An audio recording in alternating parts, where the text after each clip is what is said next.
박효신은 어릴 때부터 노래 부르는 걸 좋아했을 뿐 가수를 꿈꾸지는 않았다고 합니다. TV에 나오는 가수들을 보면 외계인 같은 존재라 생각했다고 합니다. 그러다 중학교 3학년 때 학교 축제에서 노래할 기회가 생겨 유리상자 박승화의 솔로곡 넌 웃을 수 있었니? 불러 대상을 수상하게 됩니다. 이후 본인의 노래를 객관적으로 평가받고 싶은 마음에 여러 가요제에 참가하기 시작합니다. 고등학교 1학년 때 부천 청소년 가요제에서 이기찬의 플리즈로 대상, YMCA 청소년 가요제, 재물포 가요제 등의 대회에서도 대상을 수상했고 창작 가요제에서 금상을 받은 것을 제외하고는 전부 대상을 받았다고 합니다. 이후 무대의 매력을 느껴 가수가 되기로 결정한 후 고등학교 1학년 때 기획사에 들어가게 됐고 계약 없이 8개월여를 연습생으로 데뷔를 준비 중 회사가 재정난으로 폐업하면서 소개해준 기획사 오디션에 합격했지만 대놓고 돈을 노리는 요구에 미계약 상태이니 나가겠다고 말하자 박효신에게 5천만 원을 갚으라고 강요했다고 합니다. 가끔씩 줬던 용돈과 식대, 데모곡 비용을 부풀린 것이라고 합니다. 부모님의 이혼으로 형편이 좋지 않아 중학교 때부터 아르바이트로 용돈을 벌었던 박효신에게는 너무 큰 금액이었습니다. 그때의 상처로 가수의 꿈을 접었습니다. 그러나 2학년 때 한 작곡가의 설득으로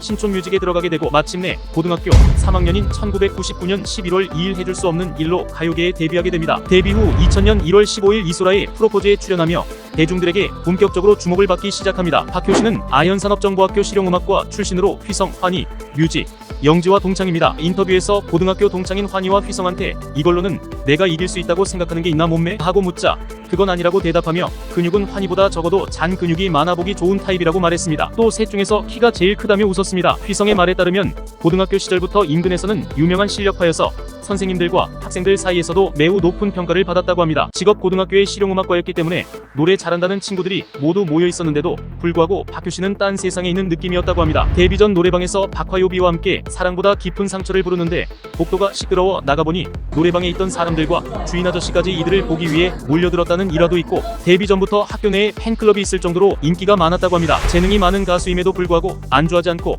부단히 노력한 끝에 현재의 위치에 이른 가수로 평가받는데 이를 알 수 있는 부분이 데뷔 이후부터 지금까지 지속적으로 창법이 변화해 왔습니다. 데뷔 초중반에는 소몰이 창법이었습니다. 이 창법의 가장 큰 단점은 가사 전달력과 감정 과잉이었는데 창법에 변화를 주기 시작했습니다. 특히 데뷔 초 라이브와 최근 야생화 이후의 라이브를 들어보면 엄청난 차이가 있다는 것을 알 수 있습니다. 물론 취향에 따라 예전의 목소리가 그립다는 반응도 있지만 실력적으로 한 단계 진화된 것은 분명한 사실입니다. 박효신의 창법 변화는 정규 앨범 타이틀을 순서대로 들어보면 쉽게 알 수 있습니다. 초기에는 굵직한 음성을 제외하면 딱히 특징질 만한 발성법이 없었고 라이브를 들어보면 1집 후반기부터 2집 때까지는 다소 거친 소리가 많았습니다. 3집부터 거친 보컬이 차분해지고 정리되기 시작합니다. 이후에도 사람들의 인식에는 대표적인 소몰이 가수로 여겨지다가 4집부터 조금 더 소리가 날카로워졌다는 평가를 받았고 이후 5집에서는 굵고 묵직한 소리에서 한결 섬세하고 편안해진 모습을 보여주었습니다. 이에 대해 박효신은 음악을 좀 편하게 하고 싶어서 창법을 바꿨다라고 말했습니다. 유튜브에 수많은 야생화 커버 영상들이 존재합니다. 그만큼 많은 사람들에게 사랑받는 발라드 명곡이기 때문입니다. 박효신은 소속사와의 법적 분쟁, 친한 친구의 사망 등으로 힘들어할 때